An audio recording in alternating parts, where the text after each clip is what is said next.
We only get one chance at this, guys. And, retirement should be a time where you can have fun and do the things that you've never done before. And that's basically why I retired to China. Yes, sirree. I'm not freaking blind, guys. It's Gweilo style. I think it's Thursday. You could die. Yeah. Son of a bitch. Geez, oh yeah, because It goes on and on and on. for all you haters, there's something to chew on for the next couple of... Welcome to another video from Gweilo 60. And, it's true. There's two type of people. There's the type of people that live their life and say, well, I'm content with just being myself, who I am, where I am, in my community that I've known my whole life. And I know my neighbors. I have my friends. I have my community, my support system around me. I feel safe and secure. And then there's the other people, the people like myself, the people like Leon and Anthony and Gary and Ronnie and Dave and all of the people that I've met in southern China, friends of mine that are the other kind of people, that they want adventure. They've worked their asses off to retire. And now they don't want that mundane, boring life anymore. They want to see something different. They want adventure. They want to have fun with their retirement, because this isn't a dress rehearsal, guys. This is the real thing. This is your life. And if you screw it up, you don't get a retry. Things that are different. Things that make a place like China so much better than the West. Well, the first thing is the money. In Canada, you're paying for a two-bedroom apartment a couple $1,000s, unless you're in a bigger city, and then it's maybe $3,000. But say let's hold it at a couple $1,000s, and all you're going to do is pay rent in Canada, or maybe a mortgage. I don't know. Most retired people, the ones with the brains, own their own home. But just say you're a renter and you're on a fixed income. You got your pension. You worked like 40 years for that pension. Now that pension will buy you shitty food and rent in Canada. Not a good retirement, right? Well, you go to a place like China. Well, now that $2,000 Canadian turns into over 10,000 RMB, renminbi, the people's money. You want to call it yuan? You can call it yuan. They've got a number of different words for their Chinese money. But now your rent is maybe, if you're living in a good place, 1,500 to 2,000 RMB per month. Now you get another 8 or 8,500 RMB to spend on yourself, on your fun, on your travel, on your food, on your entertainment, on your beer. You know what I mean? Oh, is that wine? Look at that, homemade wine. I would drink it out of a wine cup, but I've got Mimi, my cat, and people that watch this channel know Mimi. We found her on the streets of Nanning City, and she has this fetish of, whenever she sees my wine glass, and I had 4 of them to begin with, she knocks them off the table onto the ground and breaks them. So like now I'm down to drinking wine out of water glasses, but I digress. So you live a better life because you've got more money in your genes. Even if you're rich, you've got to look at the adventure side. And you can go to Superstore in Canada and buy your food. And it's frozen, it's packaged, it's clean. You don't have to see an animal get slaughtered. You don't know where your vegetables are coming from, and you don't know where your fruit's coming from, but half the time it's already half rotten by the time they want you to buy it. It's different. You get the wet markets in China, where it's sort of an open market, and you've seen my videos. I might even put something in the background here. But the idea is the produce comes out of the fields and goes straight into the wet markets. The fruit, the same thing, and it's like seasonal fruit. The meat is slaughtered right there, and either it's the freshest meat you've got, or there are live animals, and you say, I want that one, and they slaughter it, and you pay for it, and you take it home and you cook it. So you get the best of the best. It's done in a better way. It's not so and it's less expensive because you've got all these little individual spots that are competing against each other for your dollar. So there's no hyperinflation. There's no overcharging. The grocery chains like in Canada where you've got the Save-Ons and the superstores and the IGAs and quality foods and whatever. They're in cahoots together. I'm sure of it, and they just jack up their prices and they take the profits, and that's just the way it is. In China, it's different. You get a better product for less money, and it's fresher. And it's fun going to a wet market because it's different. You're it goes back to that adventurous streak in a lot of people that if you don't have that adventurous streak, you don't want to go to a wet market. You want to go to Superstore and buy the exact same chicken that you've eaten for the last 60 years and the same Campbell's soup or the... See, in China, we don't eat breakfast at home, ever. Why? Because we go outside and we have breakfast soup for $2. Used to be $1. I've been going to China for 20 years. But the idea that it's so inexpensive to go out for breakfast that why would you cook at home?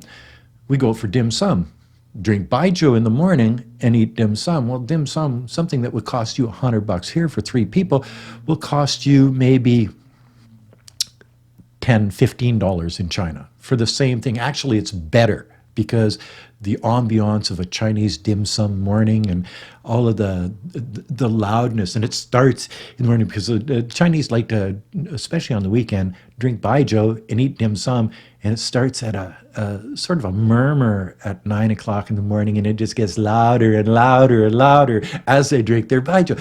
But see, that's sort of the entertainment of having a dim sum restaurant in China, where in Canada it's that less than murmur. It's not exciting. It's not fun.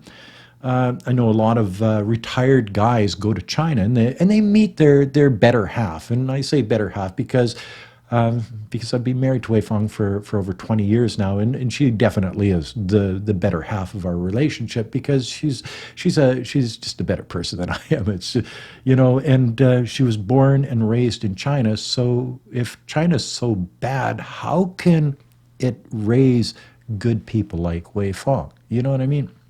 But that's for a totally different video. The idea that you can jump on a subway and go downtown in an 8 million person city like Nanning and it costs you 40 to 60 cents Canadian. Brand new subway system. Quiet, clean, air-conditioned, electric run, the whole 9 yards.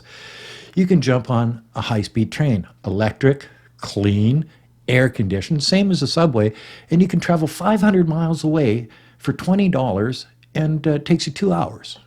You can jump on an airplane. You can do the same thing on an airplane, costs about the same, but then you got to go to the airport and you got to go through security, and the airport's about a half an hour out of town, but they have a subway to the airport too. You see the ease of getting around for a senior citizen, for an old boy like me, Well, I'm not that old yet, but I know people with bad hips and such, the older guys that had knees. Anthony just got a knee replacement. I think it cost him 30,000 RMB, if I'm not mistaken, to have his knee replaced in China. Hobbled around in circles for a while, but that's just the way it is.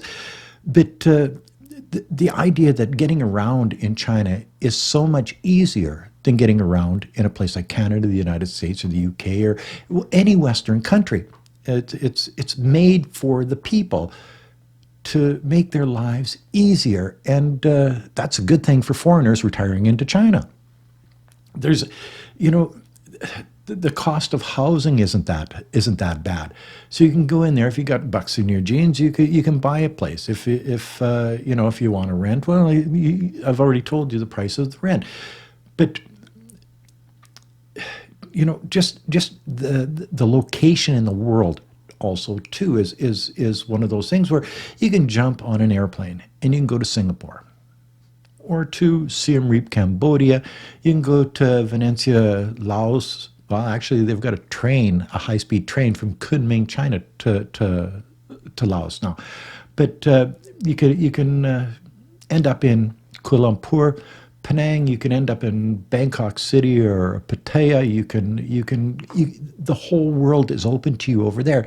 Wei Fong and I took a trip to Singapore. This is a couple of years ago, mind you, but it cost us $200 each Canadian to fly. I think it's about a 3.5 hour flight from Nanning City to Singapore. We were there for 3 nights in a hotel, and then they fly us back in $200 Canadian. You try to do that in the Western world. We did a trip to Siem Reap, Angkor Wat in Cambodia. It was less expensive than that. We were there just about a week, and it covered airfare, hotels, transportation, and some meals. So you've got to take that into consideration if you're a retired person and you want adventure, you want to be able to afford to have a life. Well, China's a much better place than even Canada is. You know, the world is your oyster rather than it's sucking out of you, where you've got, say you've got a pension of, say, 3 or 4 thousand Canadian dollars. So, and you're a renter, and you've got to pay half of that on rent. Then you've got to pay some on your pills, because all people take pills. I know I do. You know, your blood pressure pills and your cholesterol pills or whatever it is. So you got to buy that, and then you got to buy your food, and then you got to put plates on your vehicle. You got to put oil changes. You got to see. You don't even need a vehicle in China, because public transportation is so good over there and so inexpensive that why would you? And you can rent a car right off the street, electric car, a gas car, a Wulin van. It doesn't make any difference. They're all there, and very simple and easy. Scan a QR code. You know what I mean? So when you're looking at the world as a retired person, it shouldn't just be in your own country. It shouldn't be,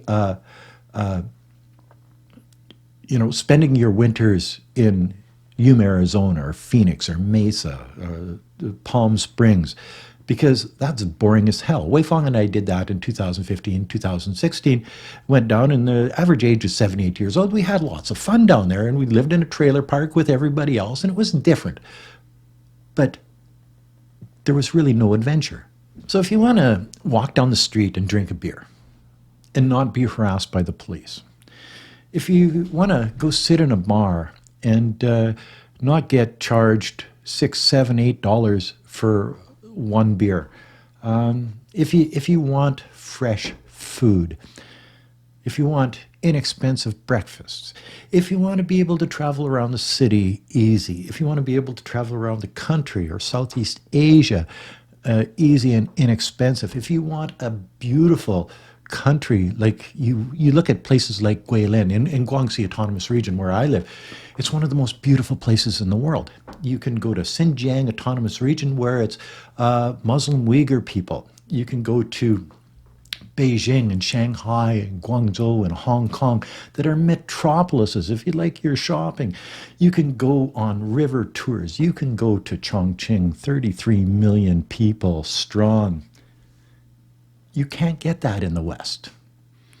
If you want to see factories where they build things, if you're an old retired import-export person and you want to just go see what they're making in Guangzhou, well, you can do that. If you want to ride a motorcycle, you can buy motorcycles. If you want to buy a car, you can buy a car. Less expensive, you can buy a Wulin electric vehicle that drives you around the city. You wouldn't want to take it out on the highway. It cost you 5,000 Canadian dollars, guys. Like, you got to think about these things when you go into retirement. You say, what am I going to do when I retire? Am I going to just sit at home and watch TV, drink Canadian beer, and hit the Legion on a Friday or a Saturday afternoon? What fun is that? Is that wasting away the rest of your life like you did when you went to work for 20, 30, 40 years? That's a waste of a life. Now you're retired. You want more. You want to have fun. Go to China. Go to Vietnam, go to Laos or Cambodia, go to Thailand or Indonesia or Malaysia. Or any of these places are better than where you are. Less expensive, more adventure, better food. Just the ambiance of the place is much better.